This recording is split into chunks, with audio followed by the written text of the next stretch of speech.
Man, I really hate when I hear shit like this. Cause as far as I'm concerned, it sounds like the homie was trapping the right way. He wasn't having a lot of traffic. The neighbors didn't even know he had the sack at the spot. You know what I'm saying? But damn, somebody, the homie thought that, his brother shit was getting robbed, so he ended up calling police. Police ended up finding some shit, get his brother jammed up. It be your own people. Watch this. Tonight on the 10 o'clock news, more than 160 pounds of marijuana, thousands of dollars in cash, and an assortment of firearms, all seized during a drug investigation that didn't start out that way. It all began as a call to police about a suspected home burglary. Yeah, and then it ended with the man who was renting the home going to jail on drug charges. The home is located on Staffordshire Drive East in the Wedgwood Villas subdivision. That's off Girvan Road near Atlantic Boulevard in the East Arlington area of Jacksonville. News for Jax reporter Eric Avanier joining us live from JSO headquarters after looking into what sounds like a pretty unusual case, Eric. Yeah, odd, unusual, not the typical drug case. You know, I've been a television news reporter for about 30 years, and during that time, I have covered all kinds of drug investigations. But this specific drug investigation, well, this will rank up there as one of the most memorable because of how it began.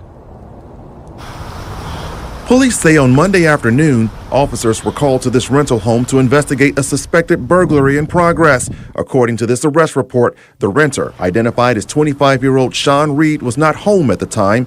His brother spoke with police about a possible burglary after a back window was found broken. Officers spoke with Reed over the phone and received verbal consent from him to search the property. Reed even gave the officers the security passcode to unlock the front door.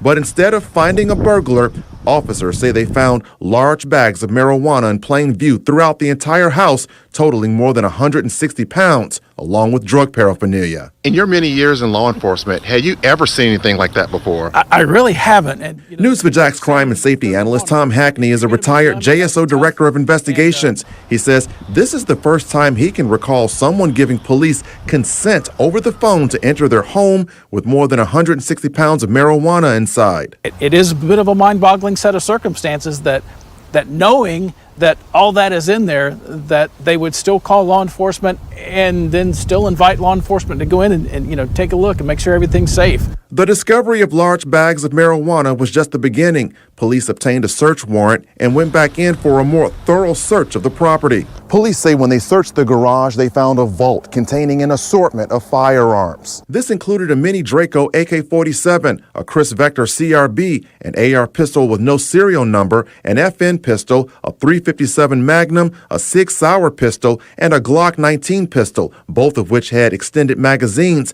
They also found 15 additional gun magazines and ammo. The fact that one of those guns didn't have a serial number, that's pretty interesting, and it's going to draw a lot of attention of law enforcement and even maybe up to the federal level of law enforcement to have them come out and try to figure where that gun came from, why that gun isn't serialized, and maybe what kind of history that gun may have. One neighbor we spoke with was shocked to see this image of the evidence seized from the home. He says seeing this image makes him think about the link between illegal drug activity and gun violence. It's a little concerning right now. Concerning because, Well, I mean, there's tons of kids in the area. Reed was charged with trafficking marijuana, possessing drug paraphernalia, possession of marijuana with intent to sell, and renting a home to use as a drug house. He's now out of jail on a $90,000 bond. Now, those were just the state charges. Hackney believes that there may possibly be some federal drug charges because of the firearm, specifically that one firearm that did not have a serial number. Reporting live from outside JSO headquarters, Eric Avanier, Channel 4, the local station. Eric, in talking to those neighbors in the area, did any of them say that they ever suspected drug activity at that home? Very good question. And I'll tell you that the people I spoke with both on and off camera said they had no idea. There was no visual or obvious signs that there was drug activity at that house. Now, when I spoke with Tom Hackney about that, our crime and safety analyst, he believes that investigators are probably looking at that house not as a typical drug house where people go to get high and do the drugs, but a place where it may be a possible distribution of marijuana throughout the area, basically like a distribution hub. That's what he's thinking that investigators might be looking into. All right, Eric Cavanier reporting live tonight from JSO headquarters. Man, now just imagine that type shit. You know what I'm saying? Your brother, you know what I'm saying? I'm like, damn, was this a setup? Like, damn, it was the brother hating? Like, what the fuck? Like, bro, you know, don't you know I got the sack over here? You can't call the police, nigga. You gotta pull up. You gotta pull up and slang some iron. You gotta pull up and run a nigga over or something. Like, you don't call the police to the stash spot, brother.